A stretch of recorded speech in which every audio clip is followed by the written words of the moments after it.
Hey, DawgNation, I'm Brandon Adams. This is DawgNation Daily, the daily podcast for Georgia Bulldogs fans. And what a day today is. Tonight, this evening, there at Callaway Resort and Gardens, it is time for the kickoff to DawgNation Days of Summer.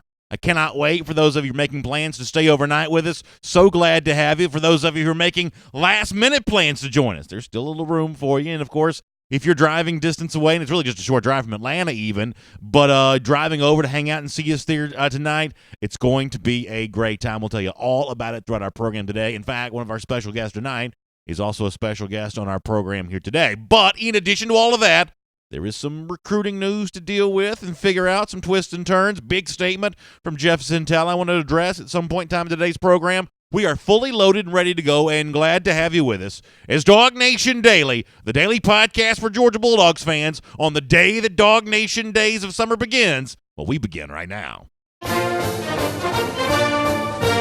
Presented by DawgNation.com, this is DawgNation Daily, the daily podcast for Georgia Bulldogs fans. Here's your host, Brandon Adams. I was telling our video audience a moment ago, and I'll say this to the radio and podcast audience right now. I cannot wait for this evening. DawgNation Days of Summer kicks off. We're going to have so much fun with that, and I'll tell you all about it over the course of our program, and still remind you there's a chance for you to be with us if you can be, so we'll talk more about that coming up. We got some serious official business to take care of before we get there, though. Some interesting twists and turns in recruiting. Some of this involving some of the recent actions of recruits on social media and some of the experts' response to that. Let me kind of put all this together here for a moment.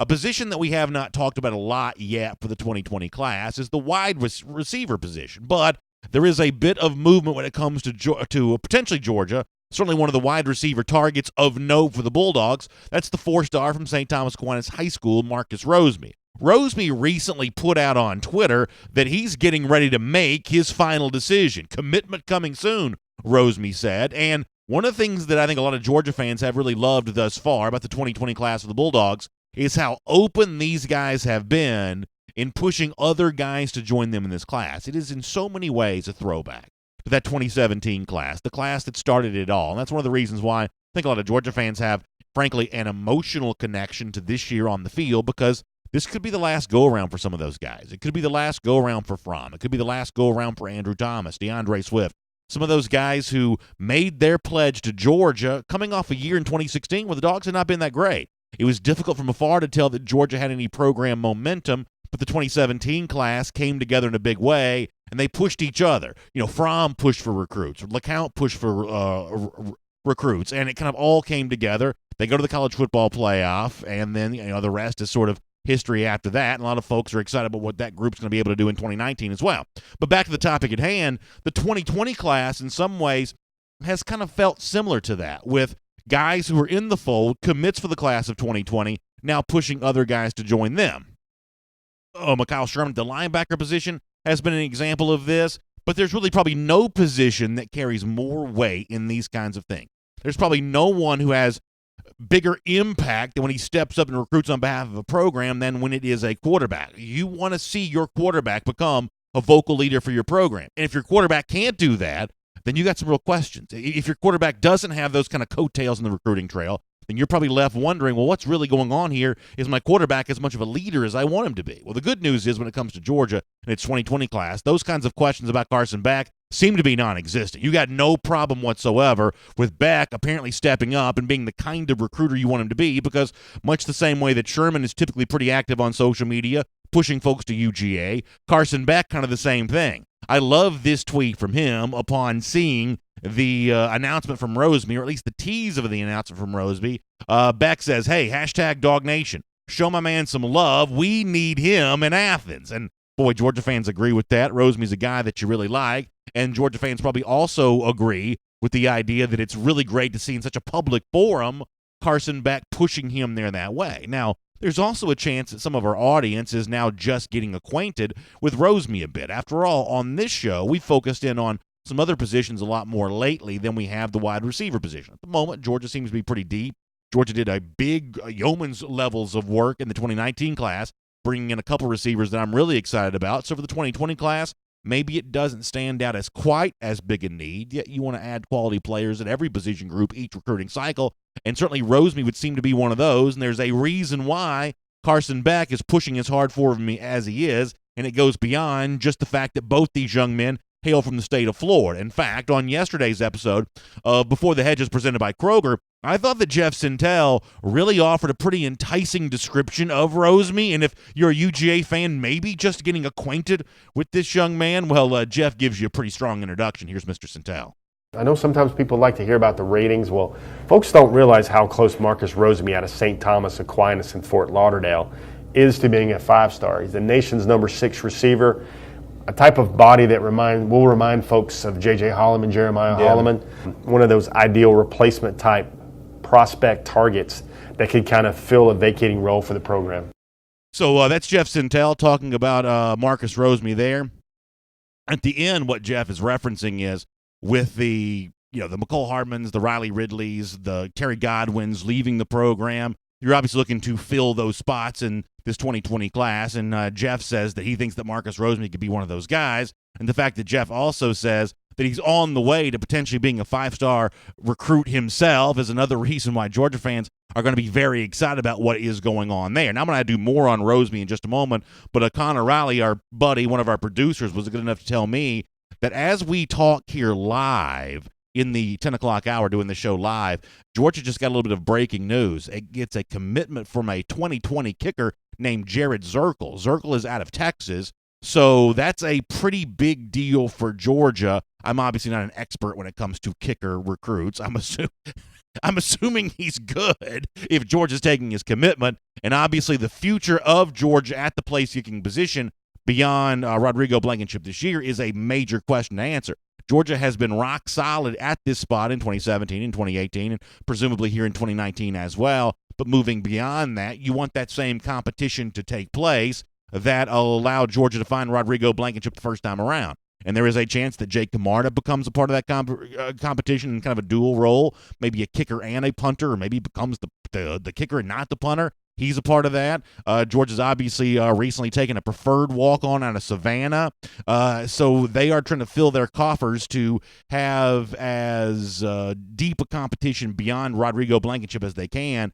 And I guess the next name to add into this discussion, and maybe even the most significant name to add, is Jared Zirkle coming out of the state of Texas. That is a commit for the Georgia Bulldogs here, so we will acknowledge that and likely have more on this maybe a little later on in the program.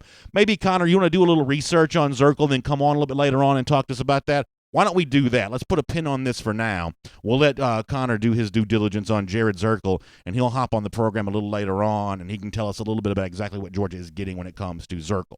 So with that said, let me get back to the topic we were discussing before, Marcus Rosemy getting ready to make his commitment decision. Apparently, Carson Beck pushing for him. However, there is a potential monkey wrench in this situation, at least on the surface level, because the announcement of an upcoming commitment is not the only announcement that Rosemy has recently made. He has also let us know on social media this week that he plans on taking an official visit to Florida this upcoming weekend. Now, my assumption is if you announce that your commitment is coming before you take the official visit to Florida, that may not be a great sign for the Gators. That's my assumption on all this. I am no expert. I'm just a fan who follows this stuff closely. But that is my assumption. That's maybe not great news for the Gators that Rosemy's taking the official visit after he's essentially already made his plans to make his commitment announcement. And what bolsters my belief on this is something that an Ohio State recruiting reporter, Jeremy Birmingham, also recently said on DawgNation Daily. It sounds like Mr. Birmingham, who knows the situation in Columbus pretty well, another one of those schools seemingly in the mix for Rosemy, it sounds like Mr. Birmingham is no big believer in the Gators when it comes to this recruitment. Here's what he recently said. Now, Florida's in the discussion because they're in Florida. From everything I've heard for months on Marcus Rosemy, this is a two-team race between Ohio State and Georgia. Georgia has the advantage right now because he's been to Georgia. He's never been to Ohio State. The Buckeyes have tried over and over in the last year to get him up for a visit, but family situation down there isn't always great, and his money is tight, so he hasn't been able to make an unofficial trip. But if he doesn't make that visit in June unofficially, I don't think that there's any real shot down the road for him to end up in the Buckeyes class, and I think that would push him to Georgia. So Jeremy says don't really count Florida into this all that much. This is simply just an in-state situation. So he seems to discount the visit that Rosemy's going to take to Florida this weekend. Jeremy, who knows the situation at Ohio State pretty well, also seemingly discounts the Ohio State Buckeyes role in all of this. So do with that what you will. Maybe Georgia the only seeming finalist left standing here. One way or another, this is a recruitment worth watching. Rosemy is a very good-looking player, and it's great to see Carson Beck involved in all of this. I think this is going to be a fun storyline to watch in the future, and the Dogs could be on the verge of maybe getting themselves a pretty impressive wide receiver commit for this 2020 class. My name is Brandon Adams, and this is DawgNation Daily, the daily podcast for Georgia Bulldogs fans. Hello to you, and thanks for being with us live on video today, 10 a.m. DawgNation Facebook, YouTube, Twitter. We're on the radio at noon, of course, on Athens Sports Radio 960 The Ref, and we are available as a podcast, the Apple Podcast Player, the Google Podcast Player, the world-famous DawgNation.com. Just really glad to have you with us today, and y'all, I am telling you right now, I am as excited as I can be about tonight, this evening, and really all day long. DawgNation Days of Summer, the kickoff event for us is today at Callaway Resort and Gardens. So a lot of you have been asking, is there still an opportunity to come? Can I still be there? Can I still be a part of this? And the answer is yes. You absolutely can. There are still rooms available, so if you're in a last-minute situation where you say, hey, listen, I can get off of work. I can make my way down there. It's only just a short drive from Atlanta. It's like 80 miles or something like that. It's not far from the Atlanta area at all, or kind of wherever you are. I'm always amazed at how quickly we can get down there. So, pop over to West Georgia and see us there at Callaway Resort and Gardens. Get your room, stay overnight, hang out with us. I'm guessing if you wanted to play golf tomorrow, we might could squeeze you in, find some room for you there as well. You have to reach out to our folks on that to be sure. But if you're in the West Georgia area and you don't need like accommodations, you don't need to stay overnight, you just want to come be a part of the event, that's all fine too. This is just going to be a really good time as DawgNation kind of gets out of our typical hub here in the Atlanta area and gets out in the state of Georgia and really enjoy some time with many of you. Let me give you kind of a rundown of kind of how things are going to go today. And there's one specific thing from a logistic standpoint I want to make you aware of. First of all, for those of you who are planning to stay tonight, today, the day you check in, you get a chance to get garden admission included with your room stay. So you can get into the garden starting at 9 o'clock this morning. Then Cason's Tap Room opens this afternoon at 2 p.m. That's the place we're going to have the DawgNation Days of Summer event. You can get settled in there early. You can order yourself a beverage, order yourself some food, and then you can have a nice seat or just hang out and do whatever you want to. You can leave, come back. Cason's just a really cool place to be. And, of course, for those of you staying overnight, the lodge check-in for that will start at 4 p.m. here today, so you can get settled in. We may have a couple DawgNation gifts for you for those of you who are staying over, so you'll get the chance to enjoy some of that kind of stuff. And for those of you who are a part of our VIP reception, either because you got one of our limited tickets or you were able to get your room secured, that's going to begin this evening, 5 p.m. And, y'all, that's going to be just a really fun, casual, laid-back atmosphere, just a absolute blast. And then, of course, the official event itself, 6 p.m. tonight, DawgNation Days of Summer. Tomorrow we'll do DawgNation Daily live from there. We'd love to have you come over and see us do that program at 10 a.m. We'll do golf, as I said, starting at noon. Jeff Sintel's going to be there. Our buddy John Stinchcomb, the great former Georgia All-American, he's going to be a part of this. There is one logistical thing I want to make you aware of, though. If you're coming over today, be careful at what you put in your GPS. If you're like me, you can't get anywhere without that GPS. Be careful what you put in. Don't put in Callaway Gardens. That'll send you to a slightly different place. Put in the lodge at Callaway Resort and Gardens. Can I see that graphic on the screen for our video audience one more time? Look up there at the right side of your screen for those of you who are watching right now. Podcast, radio, I'll explain this to you in a different way.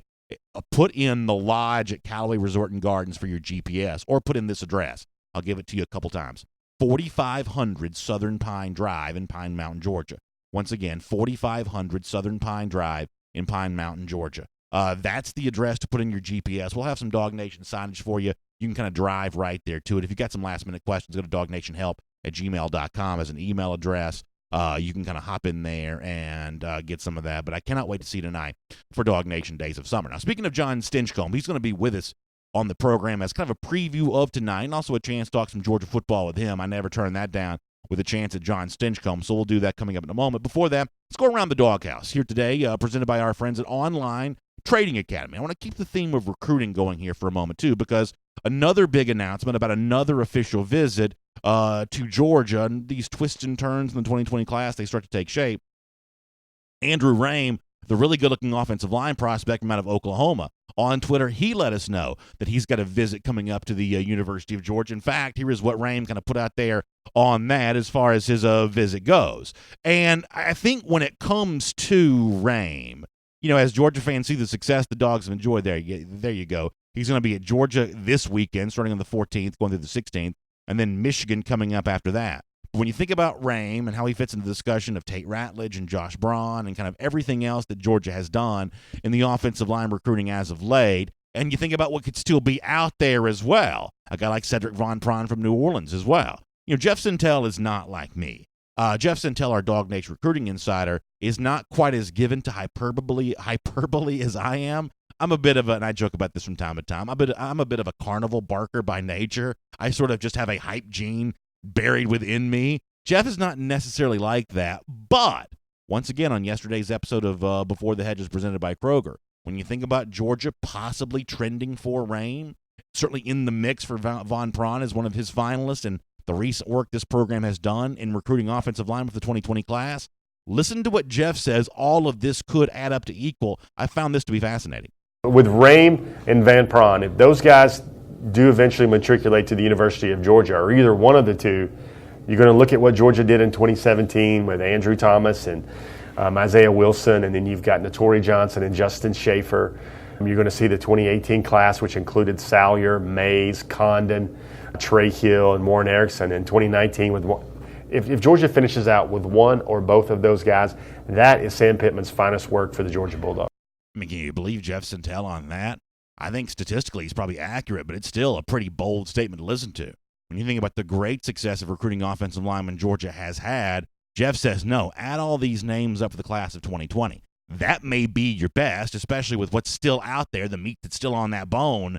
This may end up being Sam Pittman's finest work to date when it comes to recruiting offensive linemen. That's a pretty fun thing to think about. It's Around the Doghouse. It's presented by Online Trading Academy. As I tell you from time to time, we all want more money to kind of travel and do fun stuff during the summer. Everything else that money can buy. Money's good for the things that it's good for, purchasing things for you and your family. Well, the way to get more money is obviously learn how to leverage the markets to your benefit. And that means investing. And the best investment you can make is the decision to invest in yourself, learning how markets work. Whether it be, the variety of trading styles that are out there or the spectrum of asset classes, Online Trading Academy gives you a chance to do just that. And their learning opportunities are both in the classroom and online. So there's kind of a system of learning that's going to suit you no matter what your schedule's like or how you learn best. Online Trading Academy is going to provide that for you. So please check them out online at tradingacademy.com/Atlanta. The website, once again, Trading Academy, that's with a D, tradingacademy.com/Atlanta. You can learn more about Online Trading Academy, what they can do for you. All right, we'll have Connor Riley on later on. He'll tell us more about the kicker commit that Georgia just got. We're excited about DawgNation Days of Summer tonight, though. One of the guys that's going to be with us is the great former Georgia All-American John Stinchcomb. He joins us here on DawgNation Daily right now. And boy, I tell you this, I'm excited about having John with us this afternoon and this evening at DawgNation Days of Summer at Callaway Resort and Gardens. I know so many of you are excited about hanging out and talking with him as well. John's just a good guy to talk football with and a great ambassador of the University of Georgia. And it's a thrill once again to have him here today on DawgNation Daily. John, thank you so much for your time. I really appreciate you being with us, and I hope you and your family are doing well. It's always a pleasure, B.A., and I can't wait to hang out with you tonight. I got the car gassed up, got bikes on the back. I can't wait to be in Callaway talking some dog football and enjoying the festivities down at Callaway Gardens. Boy, that's awesome to hear, John. I'm really glad to hear that. And one of the things that we were talking, before we get into what we're going to do this afternoon tonight, one of the things that we were talking about before you joined us was the continued level of success that Georgia seems to be having at the offensive line position. Georgia just got a really good-looking commit from Josh Braun this week. Obviously, you've seen guys like Tate Ratledge coming to the fold as of late as well, an in-state prospect from Rome. There are a couple more prospects that could be dangling out there as well. And I know you and I have talked about this before, but how much, as a great former offensive lineman yourself, how much of a sense of pride does it fill you with to know that the nucleus of what makes Georgia a national championship contender right now is its quality offensive line, and seemingly that's going to be true for many years to come. As an offensive lineman, how much do you like the presence of these offensive linemen at your alma mater? I love it. I mean, I think if you're a Georgia fan in general, you've got to be excited about the Hogs up front. I mean, the University of Georgia, Athens, we've never seen that much talent in one position group room as what we'll see currently or in years to come. I think what Coach Smart and Coach Pittman have been able to put together and continue to build it's second to none. When my old glory days, back when we used to wear leather helmets, I played with a couple of guys from Auburn, and they were listing all the players that they produced, and it kind of makes you gag a little bit. You know, you're sick to your stomach. You don't want Auburn to be able to hang their hat on just about anything, and they were able to list some guys. You know, it was Wayne Gandy and Victor Riley and Willie Anderson. I mean, they were putting out some studs, and I think you're entering into an era for the University of Georgia where it's going to become OLU just because of the amount of talent that they have. I mean, quite honestly, our second string is probably better than some of the first string groups that we've put out in years past, and it's not because of what we were lacking years ago. It's because of what we have now, and man, that's exciting for me. I always focus on that line group, and the talent that they're amassing is pretty special. So along those lines, and I think that's really well said, you talk about the sense of pride that an alumnus has when other linemen go on to the NFL, and I see kind of a similar connection with some of these guys. With some of the other guys, they also hope to see them join them as a part of this 2020 class. For instance, a lot of these offensive linemen are reaching out to running backs and say, hey, look at this great wall we're building. Look at this offensive line you can run behind if you come to this school. How much of a connection do you remember having with your skill position guys? You obviously play with some really good ones at Georgia, play with some quality guys in the NFL, and in that regard there as well. It seems like these offensive linemen take a real sense of pride in being able to say, not only are we going to attract other great offensive linemen, but we're going to use the success that Sam Pittman's group has had to also leverage these running backs and become the place that running backs want to keep coming to as well. As a former offensive lineman, would you mind also talking a little bit about the connection that these guys seem to get with those skill position guys as well? Well, you run into the same group of guys at the official visits. They kind of track the big games and the bigger schools, and you see the same faces. And now with social media the way it is and how interactive guys can be, man, that's huge. You build relationships with players across the country, and if you're a running back, you want to go where you can succeed. And having the hogs up front that can move folks, that makes a big difference. And it absolutely factors into recruiting with the relationships that are formed and the opportunities that you project. And quite honestly, the systems that you're looking to become a part of. And Georgia has proven throughout the years, and that continues under Coach Smart, that there's a bit of a run. If you're a quarterback, if you're a running back, if you're a tight end, you're going to have your opportunities to excel just because of what you can create with the front five. So, yes, it was interactive 20 years ago, and it's even more relationship-driven today, and you see it. I mean, I've seen some of the articles that Connor's written and everyone else about just of the relationships, the running backs that are keeping an eye on Coach Pittman and his yes sirs as you get these studs coming on campus. I do like that, John, for sure. And one of those offensive linemen, Josh Braun, who just came into the fold here recently, as Jeff Sintel told us yesterday on Before the Hedges presented by Kroger, that in addition to being a really high-quality football prospect, he's also a strong academic profile as well. And that's one of the things that you seem to see Kirby Smart pushing for right now. I kind of half-jokingly, half-kiddingly said that, I like good players, but if I can find a good player who's also a smart student, a good student, I think it makes him a better football player overall.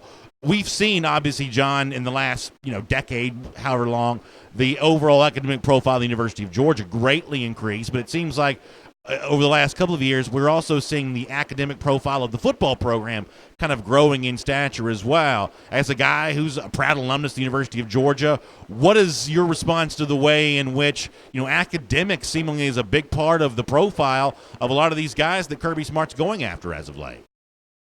Well, I think it's huge. I think it's important to recognize that, there's student athletes at the University of Georgia and not just football players. There's an opportunity for that hopefully down the road. It's called the NFL.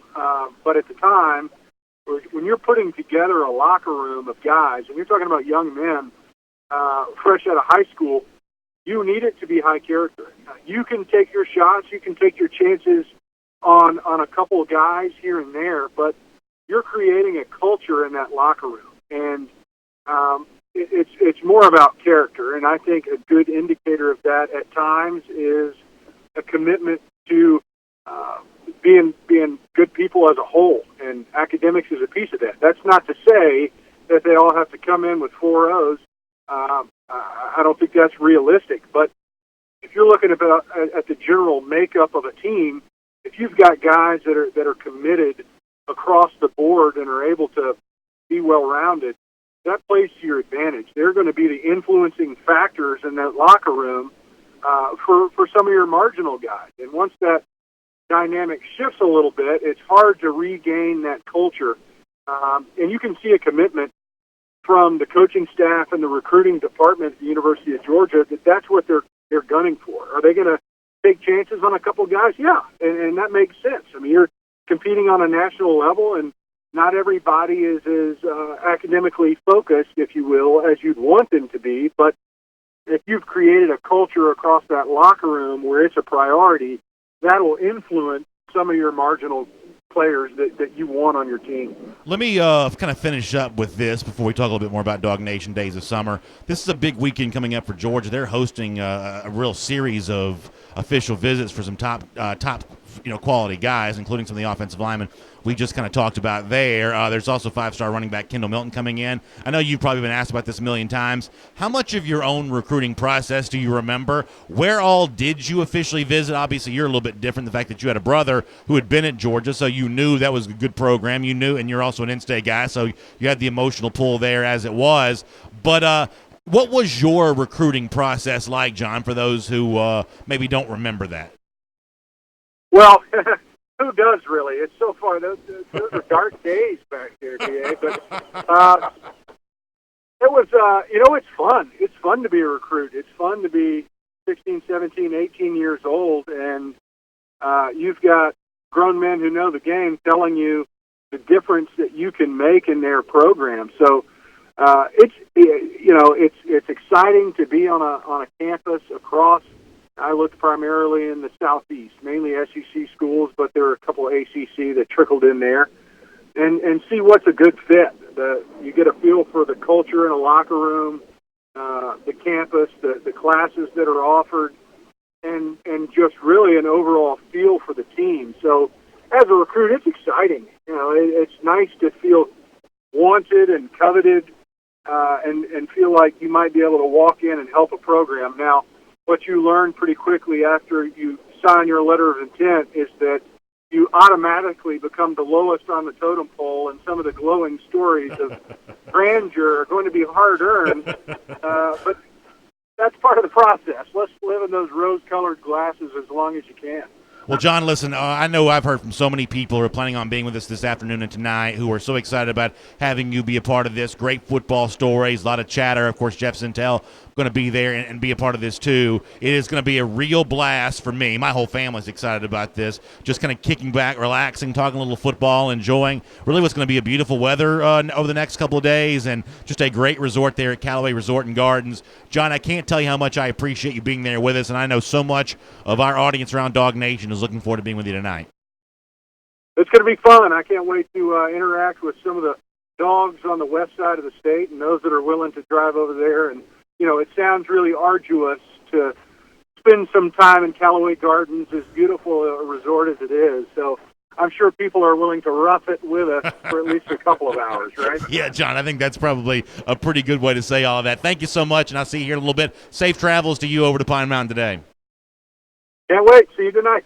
Great stuff there from John Stinchcomb. Love talking football with him, and he's the kind of guy that you get him in an environment like this evening at Cason's Tap Room there at Callaway Resort and Gardens. He's just going to, he'll tell you some of his stories. He'll look back and reflect on that. And for those of us who are Georgia fans, and for my entire life, that's what I've been, I don't think there's anything that makes me feel better. There's nothing I enjoy more than seeing someone like John, who is many years removed from his time at the University of Georgia. And John was, and for our listeners who are Falcons fans, they probably don't like hearing this, but John was a beloved Saint, right? I mean, John had a pretty strong connection to the city of New Orleans. I mean, he could have made his home in Louisiana upon finishing his NFL career, and nobody would have thought anything about that because that's what a lot of guys choose to do. But John is a Georgia guy, man, not just the University of Georgia, but the state of Georgia, and he still has massive, massive affection for UGA. Every win, every loss, he lives it, he breathes it. Every great moment of that program, he's just in on it, and that's just really awesome to see. And John's going to be a big part of Callaway Resort and Gardens tonight, and I personally cannot wait for that. All right, for those of you who are just joining us, a little earlier we got some interesting news. Georgia got a kicker prospect for the class of 2020. It is look at that! Oh my gosh! For those of you watching on video, this is maybe the finest moment in DawgNation daily history. Now I don't know if the podcast radio audience cares about this one way or another, but totally unplanned. We had no idea this was going to happen. Georgia gets a kicker commit, and we are now watching video of this young man just boom into the end zone over and over again as a part of our video right now. I have never been more impressed with this than I am to see Jared Zirkle on the screen. Let me also get my buddy Connor Riley here just for a moment. As I said before, I won't pretend to be an expert when it comes to kicker commits, but Georgia does get one here with Zirkle. Connor, what can you tell us about what Jared Zirkle brings to the table and kind of how he fits into the situation for the University of Georgia? Well, so Jeff Sentell's published a story. It's up on DawgNation.com. I think the first thing that we should point out here is that it is a scholarship kicker offer. This is not a walk-on kicker. The next thing to sort of note here, and we've got a full screen here from Cole's Kicking Camp, one of the various kicking sites. Zirkle is a Division I kicker who attended a Cole's Kicking training camp and private lesson in the spring of 2019. He was a Cole's Kicking Camp Player of the Week for, get this, BA, hitting a 59-yard field goal in a high school game. Wow. He is someone whose talent is obvious and may end up being a top 5 kicker in the 2020 class. Zirkle has, quote-unquote, huge upside.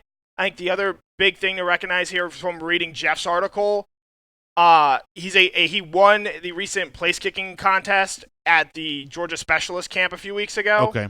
And as good as he is as a field goal kicker, he is someone who 90% of his kickoffs go for touchbacks. And actually, one of the things that Rodrigo Blankenship does better than anyone, and arguably even better than his kickoff or than his field goal attempts, is actually his kickoffs. He was third in the country last year in touchback percentage. And that is a big thing for Georgia, given that there were times last year when it was a little shaky on Georgia's kickoff coverage. So when you have a kicker who can consistently boom it into the end zone and get you touchbacks, that does wonders for your field position. So are we then to take this as he likely earned himself a scholarship at a camp not too long ago? The essential prize for winning the place kicking competition was a committable offer to Georgia. Should we probably take it as that? Sorry, I couldn't hear you. Can you repeat that? Yeah, I said, should we probably take this as he probably won himself a scholarship offer by performing at that camp not too long ago? Yes, that's how I would interpret that. Yeah, I think this is really interesting. Connor, good stuff, and thanks so much for being with us here as a part of the program. Really good research by you to learn more about Zirkle here and surfacing the Coles report there, and then for the video audience getting a chance to see him do that. I think the point that Connor brings up is a really good one, that in this day and age, touchbacks are incredibly important. Now, the rules have obviously changed to kind of take the kickoff return out of the sport a little bit, and yet if you look, and I've said this a million times, if you look at the difference between Georgia in 2016 and 2017, it was the rise of the special teams that tell the story as much as anything for why Georgia goes from being an 8-win team in 2016 to a college football playoff team in 2017. The improvement of those special teams. Rodrigo Blankenship obviously led the way with that. Now, one thing I'm not going to lie about. My preference would be, if at all possible, to bring in preferred walk-on kickers and have them earn their scholarship while on campus. I think that was the initial plan for Kirby Smart. When you want to go back to early recruiting classes, Marshall Long, the punter, got the scholarship. The place kicker had to earn his way there. That was the initial plan for Kirby Smart. It may just, in this day and age, though, be difficult to actually do that. You may, if you want to get a quality kicker, you may have to give him that scholarship offer. So that's what Georgia's going to do here, and my presumption is Zirkle must be a good one if he gets that. Things have changed, obviously. Rodrigo Blankenship did have to perform well, make some big kick, be the established kicker before he got his scholarship. The next generation of Georgia kicker, at least one of the guys that'll be a part of that competition, apparently won't have to do that, and so we shall see where this goes. But the same way that Kirby Smart scours every corner of the globe for every position, place kicking apparently going to be no different. And average starting field position, which is one of the most predictive stats for winning in all of college football, with a big boomer like this in your kickoffs, Georgia could be in good shape in the future. So the Dogs get themselves a commit. It is Jared Zirkle, a kicker for the class of 2020, as Jeff Sintel's reporting at DawgNation.com. He will be on scholarship, and we will see where all of this goes from here. Yeah, there's the tweet there for the video, making his announcement, going from Kerrville, Texas to Athens, Georgia. I'd love to announce my commitment to the University of Georgia. Really good stuff from Jared Zirkle. Great work by Connor Riley for getting all of this here on DawgNation Daily here today. Let's take a look around the rest of the league. This is SEC Through. And if you want to talk about the kicker yourself, we can do that in the comment section here coming up in just a moment. We may get more from Connor on this a little bit too, and obviously as part of our R.S. Andrews cool down later on, we'll do all that as well. Before we do our SEC Through, let me also remind you about, one of the things that from time to time we like to do is make you aware of offers and availabilities that the rest of the public may not know about yet, and I think we're going to just about sell all of these out here. So get involved and get on this if you haven't. I'm talking about those officially licensed, personalized, and autographed UGA Cornhole boards by the great former Georgia running back Nick Chubb. There are only 100 of these available, and I'm hearing all the time about more of these flying off the shelves. So at this point in time, there can't be a lot of these left. So you got to get in and go now if you want to get yours, whether it be for that special gift or you're just a collector. You want to make sure you get involved with this. The website to go to is westgeorgiacornhole.com/Nick Chubb. The way this works is your order is going to come in. They're going to see all the people who've ordered them. And then after that, Chubb's going to personalize and sign one of the boards for this set. That's the way this is going to go down. Now, for what it's worth, we're also giving away one of these sets that'll be autographed and personalized by Chubb tonight at DawgNation Days of Summer. So that's coming up. But if you're not the winner of that, you can still, for a limited time, get in and get your set from westgeorgiacornhole.com/Nick Chubb. But you need to go right now, because this is not me just, puffery and hyping it up. We are literally selling these things like crazy. So get these before they're gone. And plus, we're actually coming up on the time where Chubb's about to start signing these. So to get yours personalized, you want to move through and do this pretty fast. It's a great gift. It's a must-have collector's item. It's the kind of thing you can't really get anywhere else. So westgeorgiacornhole.com/Nick Chubb for a whole lot more on that. All right, for our SEC Through, I want to talk just for a moment about something that Sports Illustrated recently did, highlighting the 117 players that can win the Heisman Trophy this season. Now, 117 may seem like kind of a lot. Here's the one thing I would remind you of, though, that when it comes to the Heisman Trophy, in a lot of cases, especially a few years ago especially, we had guys kind of come out of nowhere to become, guys in the discussion for this award. We had a long stretch of time where really young quarterbacks were major in the discussion on this. Think about Johnny Manziel. Think about Jameis Winston. This is not necessarily an award for the senior who's hung around for 4 years. You do have guys kind of off the radar that sort of step into this discussion from year to year. So from that standpoint, 117 might not be too many when it comes to this. And what Sports Illustrated does is they kind of put their 117 guys into various groups. You'll be interested to know that Jake Fromm is in the top of the top groups, the elite quarterbacks and elite teams, along with Tua Tagovailoa, Trevor Lawrence, and Jalen Hurts from Oklahoma. I've made my case in this before. There's at least one of those guys I believe you can subtract off of that. I don't believe it's going to be a big year for Jalen Hurts at Oklahoma. If you look at his stats when throwing the football, on actual passes down the field, he just doesn't fit in very well with the typical Oklahoma quarterback. I believe there's a chance, and I think it's actually going to happen, that Hurts loses his job as Oklahoma starter before the season's done. So subtract him off that list of elite quarterbacks on elite teams. And then it comes down to the same comparison we've made virtually all offseason. How does Jake Fromm compare to Tua Tagovailoa and Trevor Lawrence? Well, as I said on this program earlier this week, I think ultimately the weapon that Fromm has at his disposal that he needs to use is his experience. Now, I just told you before, when it comes to being a top-flight Heisman-level quarterback or a national championship leading quarterback, experience hasn't always mattered. But it doesn't mean that it can't matter, and it doesn't mean that it shouldn't matter for Fromm this year. I think third year in the program, more comfortable with the offense, I think that makes him even better. And if you're looking for that hope, that opportunity for Fromm to surpass the two guys that are mentioned ahead of him typically, Tua Tagovailoa and Trevor Lawrence, Think about experience being the way that could possibly happen. Other quarterbacks get mentioned from SI, and then you finally get into some more of that discussion there as well. You finally get down to the running back situation. That's where DeAndre Swift gets mentioned alongside a Najee Harris from Alabama, a Jonathan Taylor from Wisconsin, a Travis Etienne from Clemson. And really, Bob, they have a bunch of running backs mentioned. But beyond that, I can't see the Heisman Trophy coming from any other group other than those running backs. I'll give Harris the nod at Alabama, but when it comes to the comparison between DeAndre Swift and Najee Harris, I've already seen a lot more from Swift I like than Harris. Not to say that Harris is not a really good running back, but I am probably more skeptical than some are when it comes to Najee Harris. Jonathan Taylor is obviously going to be the guy that has better Heisman odds on all the gambling websites than Swift. Taylor will have huge stats. Is it fair to say, though, I believe it probably is, that Swift may be a more spectacular player than Taylor is? Taylor may have the better overall stats, but it could be that the better overall collection of highlights belongs to DeAndre Swift on that. And then it comes an interesting comparison with a guy like, say, Travis Etienne at Clemson, who's in a really similar situation to Swift at Georgia in that he's going to be a back, getting a lot of carries in high-profile games that are viewed on a national television. So I think that could be something worth watching. I guess to wrap up my entire discussion on this and the SEC through, it's really a replication of what I've said in the past. That for the most part, I believe that the Heisman Trophy has become a quarterback's award, with apologies to Derrick Henry, who really won it as recently as 2015 as a running back. For the most part, because of the eye-popping stats that quarterbacks have been putting up, this is kind of a quarterback's award. However, if there's still an opportunity for a running back to win it, I think a school like Georgia is as likely to produce that as anyone is, and probably more likely than most other programs, because part of the recipe for Georgia's potential success is being known as big offensive line, running back you type stuff. And that just gives a little extra hype to the Georgia running back. He is, after all, not just following the footsteps of Herschel Walker, but recent successes for guys like Nick Chubb and Sony Michel. That matters to the media, and the media influences the discussion as much as any entity possibly could. And so I think that DeAndre Swift is likely a little more of a Heisman contender than the typical running back would be.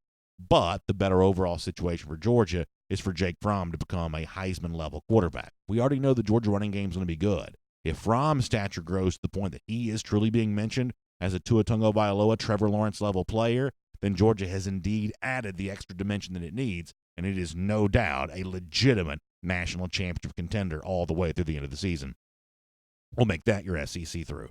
And I'll give Connor Raleigh a chance to pop back on here as a part of our podcast and radio show and video show if he wants to as well. Anything else other on Jared Zirkel that we need to know, the kicker commit that Georgia just picked up? I thought your point from earlier was an important one. He will be on scholarship. As the video we played showed, he is obviously very impressive when it comes to putting the ball in the end zone on touchbacks.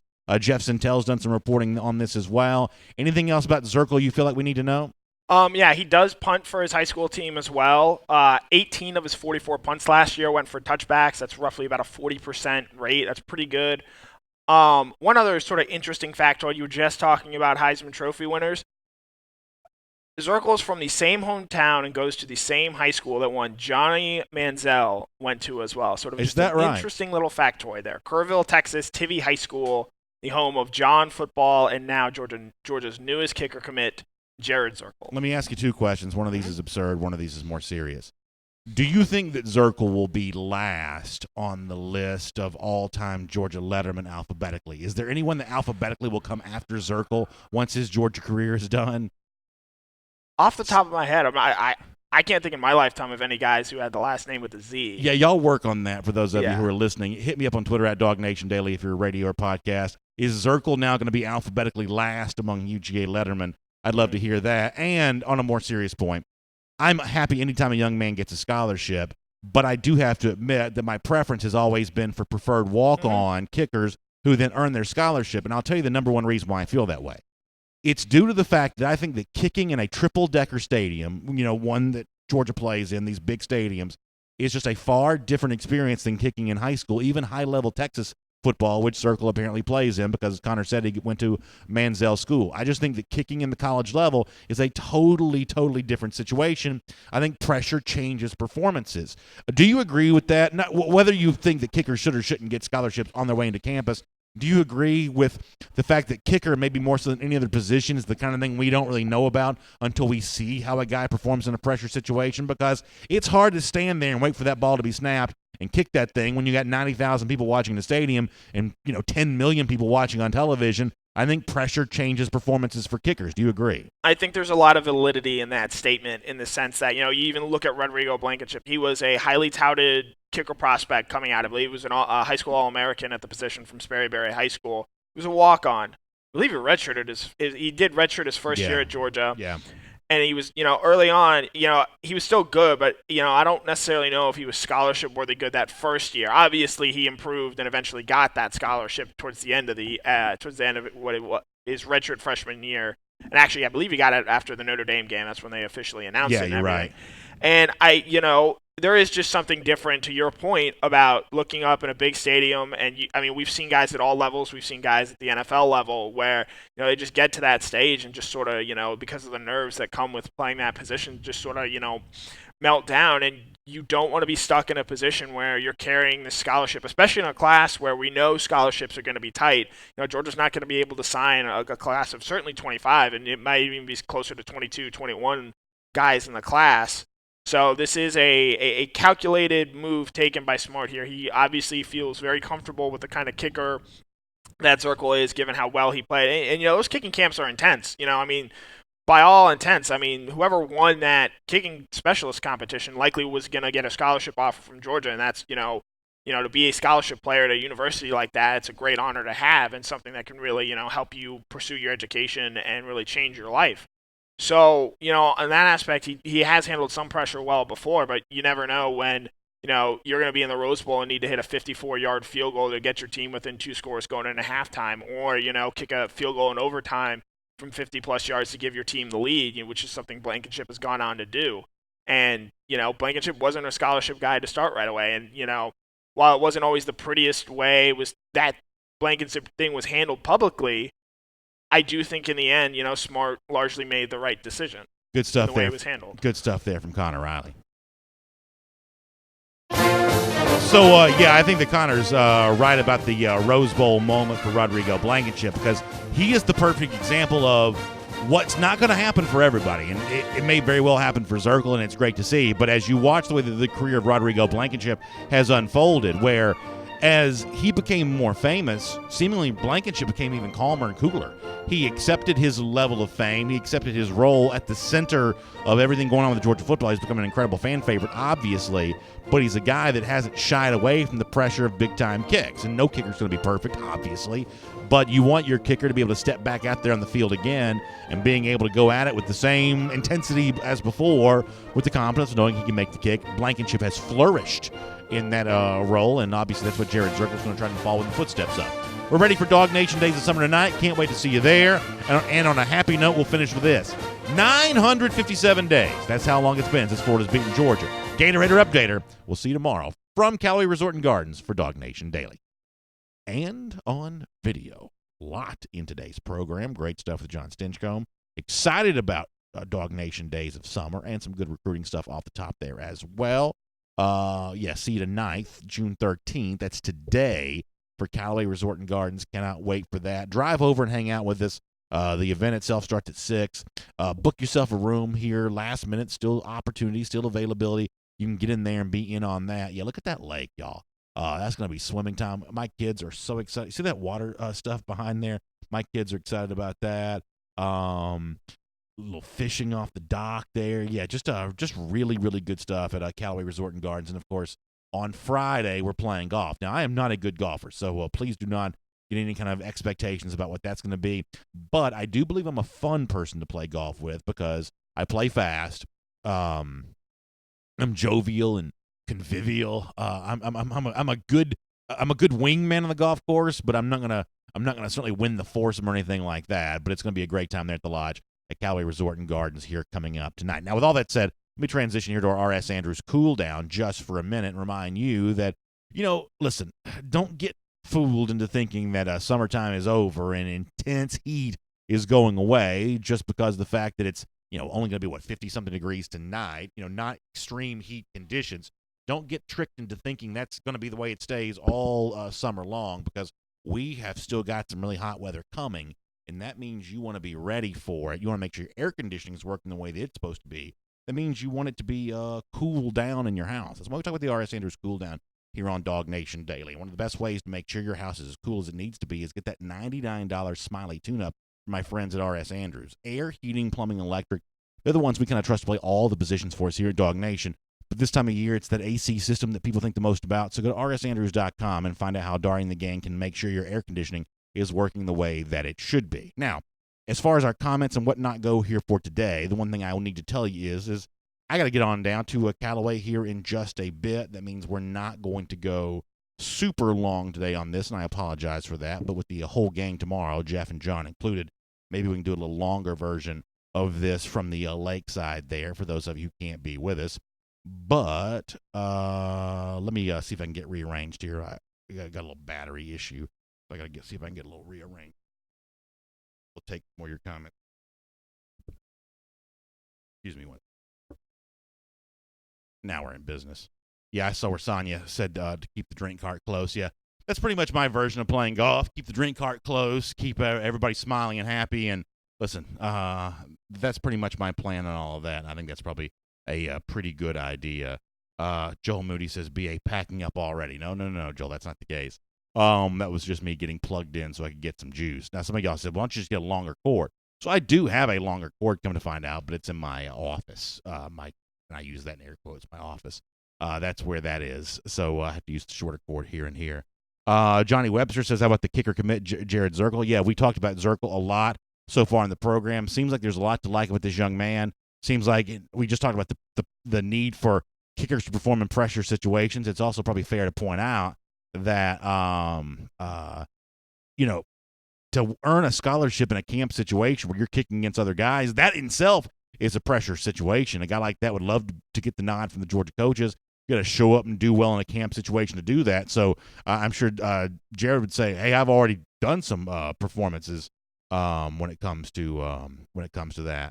Alex Dean says, "BA, next time do the event on Friday." So we're still going to be there on Friday. If you want to come by and see us, we'll do DawgNation Daily live from there Friday morning, and then we'll still be hanging around somewhere on Friday evening. So you can come find us for sure.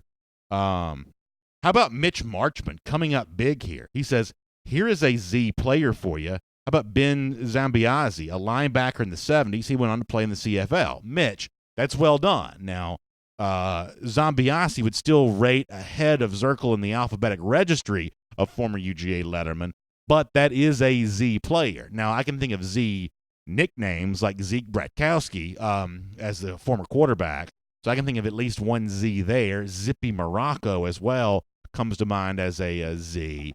But as far as the Z last name goes, it's nice to add a name to that. There's one big Z name we forgot. Oh, no. Now, granted, he is technically before my lifetime, but it'd be former Georgia quarterback Eric Zier. Oh, no. Now Zirkle is still alphabetically, or Zier still alphabetically comes before Zirkle.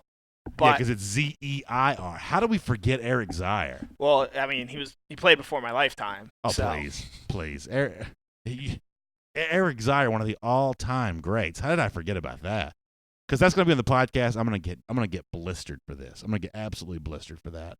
That's a bad decision. Miriam Martin Corbin and some others were talking about Kevin Butler. You know, Butler was a big-time part of the 2017 team as kind of a graduate assistant. Really, it seems like almost the same kind of thing like Terry Bowden's going to do, or I should say, Terry Bowden's going to do at Clemson this year.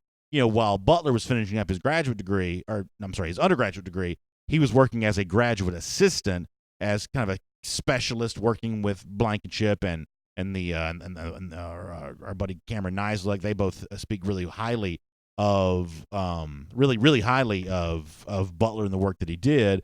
But once he graduated, I guess there was just kind of not a spot for him in that Georgia coaching staff. And a lot of Georgia fans are saying, you know, it would help for the future of Jared Zirkle and others. It would help to have a guy like Butler with the program. And I think that Butler would probably like to do it. So I think that's kind of an interesting point. Yeah, Carl Carr mentions the fact we didn't mention Eric Zier. That is a bad job. Van Bird said that Jared Zirkle's another smart kid with offers to both the Army and Air Force Academy. That's pretty impressive. Anytime you're service academy. It takes a legitimate profile to get into a program like that. So that's good stuff. Thanks for sharing that. Sean Manzioni says the reason why I forgot Zaire is because I'm old and the memory's not what it once was. I guess that's the case. Sometimes I don't think on my feet as well as I possibly should too. That there may be something to go with that. Miriam said that Butler made a big impact with Hot Rod, and I think everybody would agree with that. Our buddy Ken Blankenship checked in from time to time. I don't know if he's on the program here today. Maybe he's got some thoughts on Zirkle as well. Let me get the YouTube folks up and running here for a moment too, and we'll take some of the comments from them.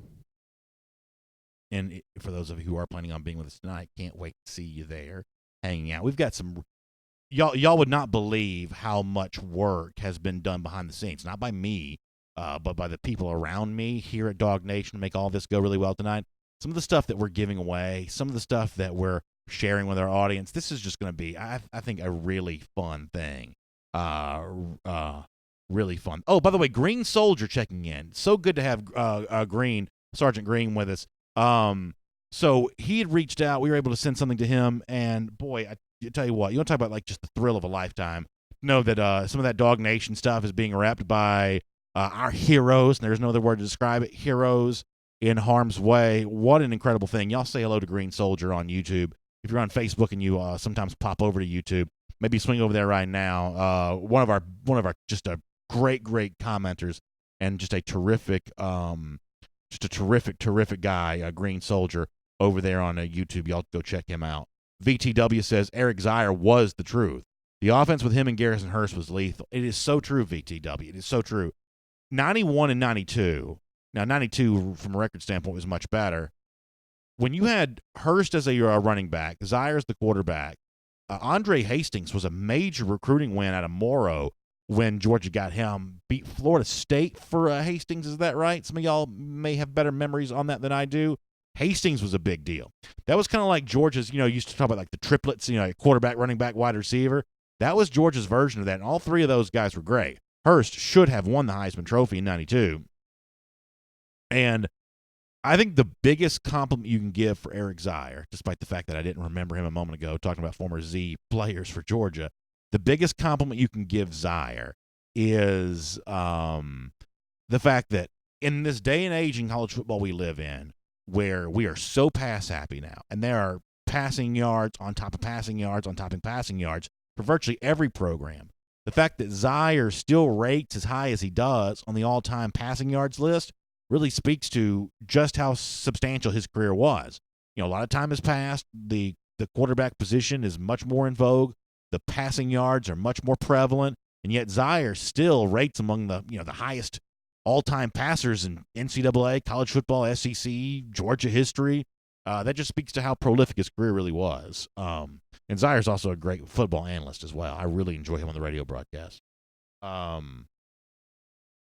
Cliff Payne says Blankenship nailed a 50-plus yarder in overtime the year before against Alabama, but no rival fans want to bring that up.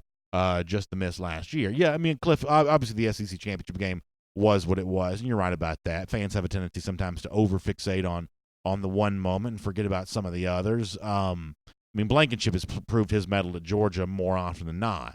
Now, I'm also the kind of guy that believes that the best teams use kickers the least. The fact that Alabama has had a bad place kicker is not that big of a deal to me because good teams don't use kickers. And so when you put yourself in a position where you need a field goal to win a game, all that to me sometimes means is that your offense didn't finish the job that it was supposed to do. When you put the ball in the hands of a kicker, or I guess the foot of a kicker, you want a guy that's going to be able to make most of his. No one's going to be able to make all of theirs, and kicking can be a bit of an erratic thing. Just look at the guys in the NFL. I mean, how quickly a lot of these NFL kickers go from penthouse to outhouse. Kicking's tough. It's tough. You got to have a short memory, and you've got to have steely nerves to be able to handle it all. As I said before, the template for what you hope a guy like Jared Zirkle and the other guys that Georgia has brought in, including the recent preferred walk-on from Savannah, what you hope is that they follow in Blankenship's footsteps, not just in terms of being successful on the field, but the fact that that Blankenship has had a demeanor off the field that I think has enabled that on-field success. He clearly doesn't take himself too seriously. He's comfortable in his own skin. Those are not natural tendencies, I think, for any of us. And yet Blankenship has found a way to just kind of breathe in that air. and that's a really good thing. John Anthony says he's a former soldier. His nickname was Death Dog because I went 40-40 in basic on the rifle range. Lots of dogs in the Army. John, that's actually really cool. That's a cool nickname and a great way to have earned that nickname. And I can certainly attest that, when we started doing DawgNation Daily, my vision for the show was, like many of you consume it, headset in, you're running around, doing errands, working out, whatever, taking a break from work. I wanted to be that daily habit for people, and I've been really proud to see that's what's become. But what I didn't have the vision to imagine was that obviously the stuff that we do would kind of escape the state of Georgia and travel with dog fans wherever they might go. And so we've been doing the show now for a while. When we started before the 2015 season, we're coming up on the 2019 season. So we've been here doing this for a while. And I am overwhelmed by the number of service personnel, whether it be Army, Air Force, Marines, whatever. I'm overwhelmed by the service personnel who've let us know that, hey, I'm listening to you in Bahrain, or listening to you in, Afghanistan, or listening to you wherever these guys and gals might be stationed. That is, to say that I'm honored by that would be putting it very lightly. I'm overwhelmed by it. And I take it as one of the finest privileges that I have. Obviously, I'm grateful for all the audience who tunes in, but there's something extra special for me about people who go to great efforts to tune in. Whether, I'm assuming that in some of these places, internet connection's not always the greatest, and they're obviously got a lot more going on in their life and on their mind than sometimes I probably have going on. So I take that incredibly seriously. Pro King 123 says, how do you like our odds for Marcus Rosemy? Well, I just gave you an analyst saying that he doesn't think Ohio State's really in this, and another analyst saying he doesn't really think Florida's in this. At a certain point in time, we start to whittle down the potential finalists, and kind of Georgia's the only school left standing. So as it stands right now, I feel like Georgia's probably in a pretty good position for Rosemy. Now, things like this can change all the time, but as it stands right now, I feel pretty good about that. And if I were to be, really bold, what I would tell you is that we may be heading for another one of these Josh Braun, Jalen Carter, Warren Brinson situations where Kirby does some talking with his helmet towards Florida again. Florida hosting the lame duck official visit, right before Rosemy cheeses with the Georgia gear on in his commitment picture. So we shall see. Let me go back over to Facebook here for a moment. James Crump says, B.A., do you think Rosemy's trolling Florida?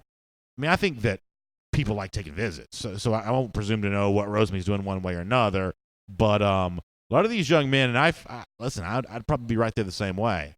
They're going to take their visits now. And so if I had to guess, I don't know that Rosemy's intentionally inflicting harm on Florida. I think a lot of Florida fans, though, right now are just kind of, feeling a little battered. And whether Rosemy's doing this on purpose or not, it may end up serving essentially the same purpose. I won't even pretend to know if what Warren Brinson did was on purpose. But, boy, it sure did. It sure did seem like a certain kind of something, didn't it? It kind of did anyway. Yeah, Brinson almost definitely was trolling.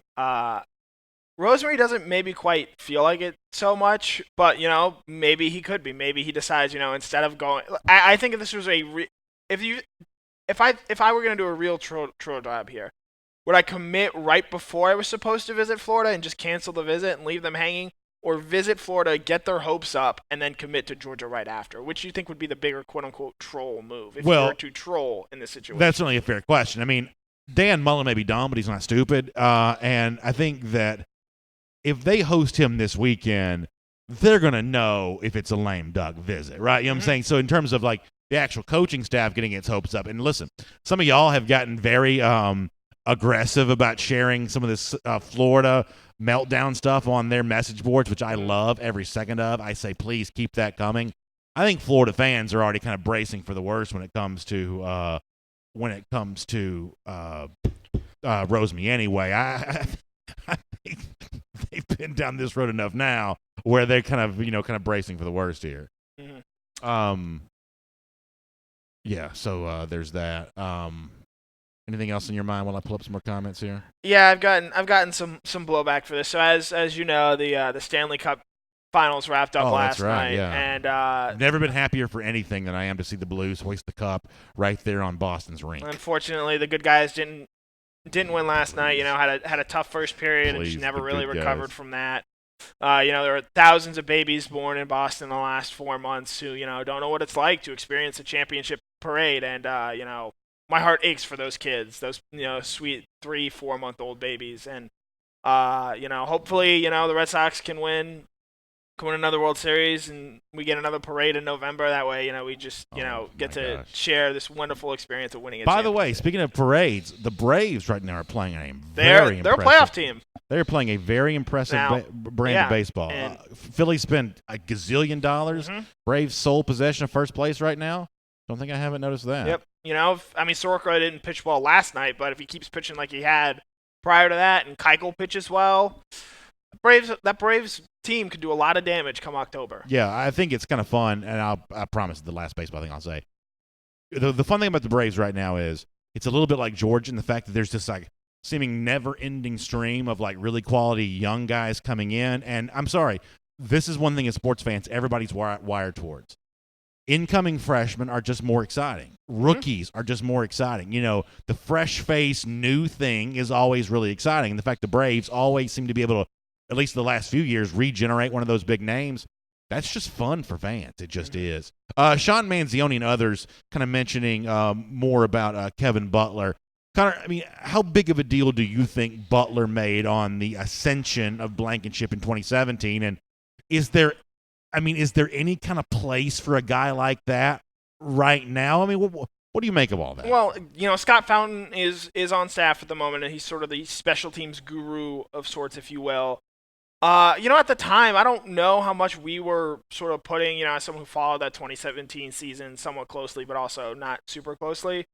I'm not sure at the time how much, you know, we were putting into Butler's sort of transformation with Blankenship. And I think part of the thing, too, with Blankenship and his improvement was just like the fact that he was in the weight room and sort of working on his body a lot more. I actually think that really helps for kickers and some of their lower body stuff. Yeah, I mean, he's not real big, but he's in great shape. Yeah, he's in great shape. He's in much better shape now than he was coming out of high school in that sort of first and second year at Georgia.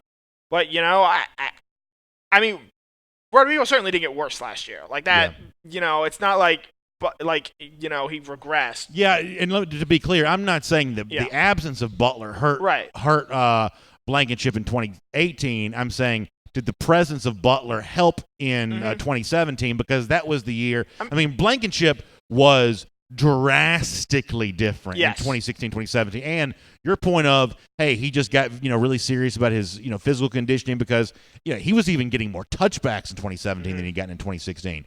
You may be right about that. However, Connor, as you're also aware of, our buddy Cameron Nislett, who we've done a lot of work with, he really will attest to the fact that Butler made an impact on him, even though Butler was, you know, in his career more of a place kicker than a punter. Cam said that that Butler really helped him. Yeah, and you know, maybe it's a coincidence, maybe it's not, but Georgia's best year from a special team standpoint was 2017 when he was on that staff. Yeah. You know, I don't know how big or how important that is, but I also don't think it's nothing. Yeah, so here's what's kind of weird. Yeah. I mean, when you walk through Georgia practice while it's going on, the kickers all stand there on their own field. They essentially have their own field to practice on. And I know I'm being overly simplistic, and it's this is going to come across as dumb, but like there's not a coach on the field with them. They're just kicking by themselves every time I've ever noticed. And, you know, if you did have a guy like Butler, who I can't make you one of my 10 coaches because I got to have 10 A-list level recruiters doing that. And maybe Butler wouldn't accept this role, but if I paid you as an analyst, highest paid analyst, or just I mean, you know, Butler was on 85 Bears. I'm assuming he made pretty good money over the course of his NFL career. At this stage of the game, would you take some money to be an analyst? Would Georgia offer that? They got 50,000 analysts. I don't see why they wouldn't. Would Butler accept that? And all of a sudden now you've got somebody working with these kickers as opposed to what I see with my own eyes. Them just standing over there kind of coaching themselves. Yeah, you know, I think this year is going to be sort of telling. You know, if Jake Camarda, you know, I mean, he was a freshman last year, and he he didn't shine by any stretch of the means. I think there was a drop off between what Cam Nisley brought the year before and Camarda did this year. If Camarda once again struggles with punting, maybe that is something you sort of consider. Now, let me be very clear about this. Mm-hmm. This will be my hottest punter take of the offseason. I got a lot of stock in Jake Camarda right now. I'm expecting a big year from Camarda this year. Mm-hmm. Big year from Camarda. See, I'm the opposite. I don't think we see Camarda once. You don't think George's going to punt? No. Kirby's radical new approach for 2019 is he's going to go for it on every fourth down. He's done with punting. Listen, if Kirby did become more aggressive on fourth down, I think that'd be the one. People always talk about how good of an on-field coach Kirby is. The one tactical error I think he has made frequently in his Georgia career is, with the exception of the fake punt against Alabama. But other than that, Kirby has been very, very conservative on fourth down. Mm-hmm. I have seen him punt from the 37-yard line. There's no reason a team like Georgia should be punting inside its own 50 or inside the opponent's 50 ever. It just should not be happening. So I'd love to see Georgia be more aggressive there. I'm not quite sure that's what Kirby's going to do, but in those rare instances when Camarda does punt, I'm expecting a pretty big year from him. And I really do think, as much as I love explosive offenses and who doesn't, I think punting's a weapon. If you gave me my choice of I can have the best place kicker in the country or the best punter in the country, it wouldn't take me 4 seconds to think about it. I want the best punter. Mm-hmm. I want the best punter. And I think there have been a couple of times where we've seen, at the NFL level in playoff games, punters have swung games. I mean, in the Super Bowl, the Rams, had no business sort of really being on the field with the Patriots, but because their punter was so good and they continuously pinned back the Patriots' offense, that made things difficult for the Patriots. So I think having a really good punter can be a huge weapon if and when used properly. James Crump says never on the right side of the 50-yard line. James Crump says Camarda needs to work on his placement on his kicks. That has nothing to do with being in the weight room. So I think what James just said there is the reason why I'm high on Camarda. The fact that he already kicks it far enough, just needs to control it better. Listen, for those of you who play golf, you understand this, that most people in golf are distance challenged, right? Most people in golf are not control challenged, they're distance challenged. On a 450-yard hole, something like that, it's just hard to get the ball down the course and keeping in bounds, of course. So the fact that Camarda is not distance challenged, Camarda on his punts has plenty of distance, he just needs better control. That to me would seem like the kind of thing that can be taught, that can be learned, and my assumption is, Camarda gets that. We have seen punters in some instances at the college level who just don't have the leg to kick it, and I'm sorry, there's really very little you can do for that. Mm-hmm. But if you've got the leg, you just need to, learn how to give it 80%. Learn how to maybe not go 100% with every single kick. That's the kind of thing that I think you probably should be able to learn. To your point, there's something kind of fun about having like a truly great punter who like can boot it like 45, 50 yards and pin a team at like their 4-yard line. I think back to the 2015 Tennessee game between Georgia and Tennessee. That was a back and forth game. Unfortunately, it's most notably remembered for what happened to Nick Chubb on the first play of the game. Yeah. But late in that game, Georgia got a stop on fourth down, and they had a chance to sort of drive the field and, tie the game with a touchdown. But Tennessee's punter boomed it, pinned Georgia at like the 1-inch line on their own goal line, and that punt being as good as it did just ended the game right then and there. Yeah, I mean, I think that if you rated the most demoralizing moments for your opponent, a booming punt that removes what they thought was going to be good field position. Now, listen, nobody wants to see their team punting all the time. That's certainly true. Yeah. But a booming punt where you think you're about to have good field position and some guy just comes out there and uncorks one, that's got to be among the more demoralizing things that can happen to a football team for sure. All right, we're going to get off the air here in just a second. Does anybody have anything else they want to talk about? I like seeing Carson Beck reaching out to Marcus Rosemy. I like him doing that publicly. Connor, do you agree? Yeah, he's not maybe as vocal as Tate Ratledge and Tate Ratledge's girlfriend are in terms of trying to recruit Kendall Milton. But you do sort of like, it does sort of make you feel good that Beck is going out and trying to get these top rated targets, especially for him. A guy he's probably going to be throwing to. And this might be looking too much into the tweets, but you would think if he wasn't really considering Georgia or wasn't a serious Georgia prospect, Beck wouldn't tweet that at all. I think Beck putting that out there at least lets us know that he feels pretty good about Rosemary potentially coming to Georgia. All right, can I talk about something off this subject for a moment? Or Yep. it's actually on the similar It's your subject. Yeah. So I have to be fair and balanced for a moment. Now, there is a really good chance that none of this means anything. Yep. I didn't want to do this as part of the regular show because it's just so tedious, but I did at least want to mention that. I talked one day this week, and I forget which day it was. It could have been yesterday for all I know, about people, you mentioned Ratledge, these guys that are Akiola Gunby reaching out to both Zachary Evans and Kendall Milton, and how that leads me to believe that Georgia's a serious player for Evans, and it's trying to do the two-person tandem when it comes to that. Honesty compels me to admit that the most vocal of all Georgia 2020 recruits, commits, Mikhail Sherman, did one of these Instagram Q&As. I saw it on his Instagram story this morning, and he was asked which recruits he was going after the most, and he did not mention Zachary Evans. He mentioned Kendall Milton, he mentioned Keely Ringo, and he mentioned both tight ends, Rick Gilbert and Darnell Washington, and those were the four that he mentioned. So I don't know that any of this means anything, but I at least want to be fair and balanced to say that that's an example of a big-time, very vocal Georgia commit only talking about Milton, not talking about Zachary Evans. Now, to make matters more confusing, and this is where maybe the younger Connor can step in here and explain this to me, he was later on this same Q&A asked about Zachary Evans, and he somehow tagged Seth McGowan, the running back that just committed to Oklahoma. So after a while, it got very confusing to me, and I didn't understand any of it. But after talking about recruits, mentioning Evans alongside Kendall Milton, I did at least want to point out to our video audience in kind of a candid fashion here that Mikhail Sherman, given the chance to do something similar, only mentioned Kendall Milton. I'm assuming that has to do with the fact they were at G-Day together and Zachary Evans was not there, but there you go. There is that. So Connor, as a younger, more Instagram savvy person, what do you make of that? So I've got the story pulled up right here. Okay. Couple things to be noted.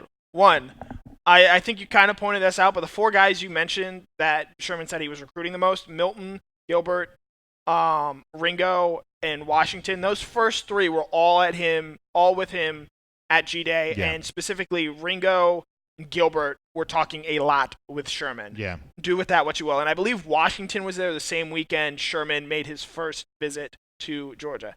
Now, in that same sort of Instagram story, he did actually tag Zachary Evans there. I thought he tagged Seth McGowan. His profile, when I clicked on the link, went straight to Zach Evans. Okay, so I'm obviously very confused. Okay, all right. And so Zachary Evans sort of republished Sherman's story and said that his official visit to Georgia is scheduled. There is no date listed, but I take that as something that Georgia is at least getting an official visit, knowing full well that I've routinely said I still think Texas and Texas A&M are big players here. So if Georgia can lock in and get that official visit, get him on campus for an official visit, I think that drastically helps their chances, because I think there's a good chance at least one and probably two of those final five finalists he put out a few weeks ago don't end up getting official visits, because those go to Texas and Texas A&M. Boy, that's really interesting. Really, really interesting. So it sounds like Zachary Evans has told Mikhail Sherman that he does have an OV coming. I'm glad to had Connor to help decipher Instagram, because after we got to about the third or fourth slide in this Instagram story, I started getting so confused. I didn't know what was going on, but that is very interesting to think about there. And pretty clearly, Evans is a little bit more mysterious seemingly than Milton is, but it sounds like this one could have a few more interesting things going on. I love how some of our non-Georgia fans in YouTube are talking about, Milton not getting out of the state of California. One way or another, Milton's not going to a California school. Yeah. If y'all want to say that, now, Connor just said, Evans may not get out of the state of Texas. If you want to say one of these five-star running backs goes to somewhere other than his stated finalist, it's Evans. It's not Milton. I mean, Georgia's got enough of a battle on its hand with Milton's finalists between Ohio State and whatever Alabama may have going on. That's Georgia's battle for Milton. Connor and I both have been in lockstep on this. We don't agree on everything, but one thing we have been in lockstep on is it's the in-state stuff for Evans that's going to end up being the biggest factor there, because much the same way we just did with Marcus Rosemy a moment ago, I think you can go through Evans' stated finalists and kind of find a reason why he wouldn't go to any of those. I think he's I don't want to say trolling, but I think he's maybe fishing's the right word. Yeah. I think he's fishing for Texas and Texas A&M to tell him what he wants to hear. Mm-hmm. And not that they're not recruiting him. I just think he wants to feel the love. And I think that eventually one of those programs is going to do it. Now, that doesn't mean that Georgia still can't win, even if one of the in-state schools, really responds in a strong way to him. That doesn't mean that Georgia can't win that. But I think he's fishing to get a little more love from one of those two programs. As somebody mentioned in our Facebook comments section, we mentioned Braves before. We got a little day baseball for the Braves here today as well. And one last thing on the whole Milton, possibly as ill-informed as it is. Milton's from Fresno. Fresno's about almost 3 hours to Los Angeles, to USC, the school most people predict him going to. It's also 3 hours from San Francisco, so Stanford, if you want to throw them in there. It's like 3 hours from Atlanta to Tuscaloosa. Yeah. It's not really a geographic advantage necessarily, unless you just really like Cali that much. James Crump said something I think it's kind of interesting. He said, and I don't know one way or another, but this makes sense to me, that don't be surprised if one day Evans just sort of shows up at Georgia for an official visit. Like, there's not going to be 9,000. He's not going to tweet, hey, official visit announcement coming, and then tweet the official visit announcement, and he may not tease this 15 different ways. He may just be there. And, I mean, depending on how Georgia wants to play this thing, it could be that Georgia doesn't want him to publicize a whole lot of this kind of stuff. We've seen Georgia keep it very quiet with recruits before. I'll give you a really big example. Otis Reese, ahead of his decision to come to Georgia back when he was still a Michigan commit, those two entities, Reese seemingly and Georgia, were very, very eager to keep that on the DL. I think the DJ Daniel, the former South Carolina pledge, I think that Georgia's trying to keep its recruitment of him kind of on the DL a bit, the down Your low. guy, George Pickens. Yeah, George Pickens is another example of this. I think that Georgia has shown you in the past that one of its weapons is to try to keep recruitments as secret as it can, because they don't want to cause a problem where there isn't one. They don't want to get the other school in the mix kind of stirred up on this. So it could very well be that it's Georgia that's trying to recruit Zachary Evans quietly, and it's not Evans trying to be quiet about his own process. Now, James Crump did have a rather bold take that's going to take a lot to live up to. He said that Georgia lands Milton and Evans, it could be the best running back duo ever to play for Georgia. That might be a take a bit too strong. I mean, just from a pure yardage standpoint, I would be stunned if they get to what Chubb and Michelle ended up getting to. Yeah, that as a tandem, that's really hard to do. By the way, it's good to see our buddy Ken Blankenship back in the comment section here today on Facebook. Ken, welcome to the program. If you've got any thoughts, I don't know if you know about Mr. Zirkle, Jared Zirkle, or not, if you guys have seen him, but love to hear your thoughts on kind of what he may be going through with the program. Really appreciate you being a part of that. We may end up doing more of that tomorrow, but I'm glad to have you here in the discussion today as we get ready to kind of wrap this one up and get ready to get off the air. What else we got? Anything on YouTube before we get ready to go here? See, GB2 says no love for his YouTubers. GB, come on now. I've been doing YouTube comments all day long. The problem is half the time y'all spend the whole time arguing with Dennis, who I think most of you blocked by now, G Grace, and whomever else. Some of y'all get too fixated on some of those trolls in there. But GB, I feel like I've done a pretty good job of being fair and balanced with my YouTube versus Facebook stuff. How are you going to block Dennis when there's the possibility looming that Miami could lose to Florida, and that day we all rain down on Dennis? That's such a good point. I got to get ready to go after this, but that's such a good point. Y'all better unblock. You're free to do what you want to do. Yeah. But as we get closer to Florida, Miami, y'all need to unblock Dennis on YouTube for that week. Now, y'all can block him again after that for all I care. But for that week of the Florida Miami game, y'all need to unblock him. We actually got to be with our Miami brethren going into that game in Orlando against Florida. So y'all got to be supporting him on that. All right. That's my wife calling right now. That means we need to get in the car and go. That means we got to go. Yeah, it means we got to go. All right, we're on our way to Callaway Resort and Gardens. Can't wait to see all of you there. And, of course, for those of you who can't be with us, we'll do DawgNation Daily Live from there tomorrow morning. Good stuff from Jeff Sintel. Jeff has got something really interesting on the horizon. I won't spoil his surprise on that, but just trust me when I tell you, stay close to your computer from Jeff here over the next 24 hours. And we'll probably end up talking about that more tomorrow. John Stinchcomb as well. It's going to be a fun show. We'll see you from Callaway Resort and Gardens tomorrow at 10 a.m. Huge thanks to R.S. Andrews for bringing the R.S. Andrews Cool Down to you. air, heating, plumbing, electric. You can trust them to play all those positions around DawgNation. We certainly do. Tell Dari and the gang I said hello when you check them out at rsandrews.com. Have a great day, everybody. We will see you this evening for DawgNation Days of Summer from Callaway Resort and Garden. Talk to you then.